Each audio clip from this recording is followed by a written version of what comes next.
So when you do a presentation, should you stick around or should you leave immediately afterwards? So a lot of speakers, they tend to think, all right, I see guys like Tony Robbins. They go on a stage, they do their thing, they blow it up. Everyone's like, oh, amazing.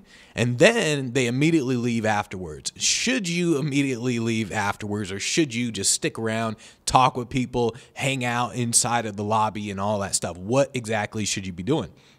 Well, let me tell you a little story, right? So once upon a time, I was doing an event for a Fortune 500 company, or like a Fortune 100 company, a badass company. I was doing an event, and at the end, I always tend to just stick around, right?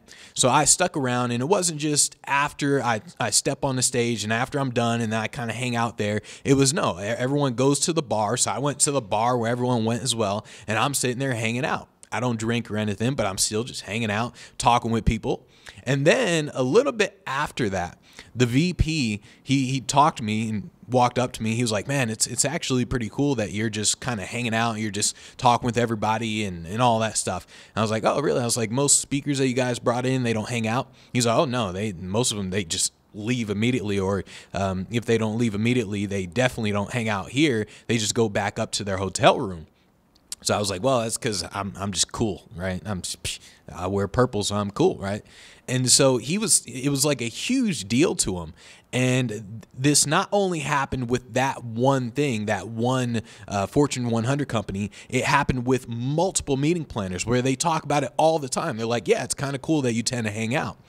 And so I tend to tell a lot of speakers, you want to hang out afterwards, not just to hang out in general, but because that's where you're going to get a lot of your business from as well. So not only will they see it as you're being a really cool guy just hanging out, but it's also a way for you to get more business. Because one of the things that I would do is before I speak, before I present on a stage, I would go up to the person who hired me and I would say like, hey, so who in here should I meet? Who in here is like the big dog that can hire me for other events? And then they'll immediately point them out to you. Oh, you want to talk with Brian over there, talk with John over there, talk with Jane over there. And so they'll point them out to you.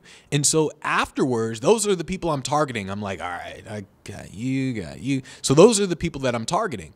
And what happens is afterwards, you walk up to them, you get a testimonial from them, you start talking to them, all sorts of stuff. But that's basically the process. The whole thing of should you hang out or not, it depends on you in general. So very rarely are you at the level that you can just walk out. You can just leave like someone like Tony Robbins. I mean, the reason why he has to leave is because a ton of people are just going to bombard him. I mean, they're like, if he starts hanging out, they're going to be like, let's take a picture, let's do it. And so people are just going to bombard him and just take up too much of his time. But you're not that special. So since you're not that special, you want to hang out. That way you can actually start networking with a purpose, start to get more gigs, start getting those referral gigs coming in. So should you hang out after a presentation? Hell yeah.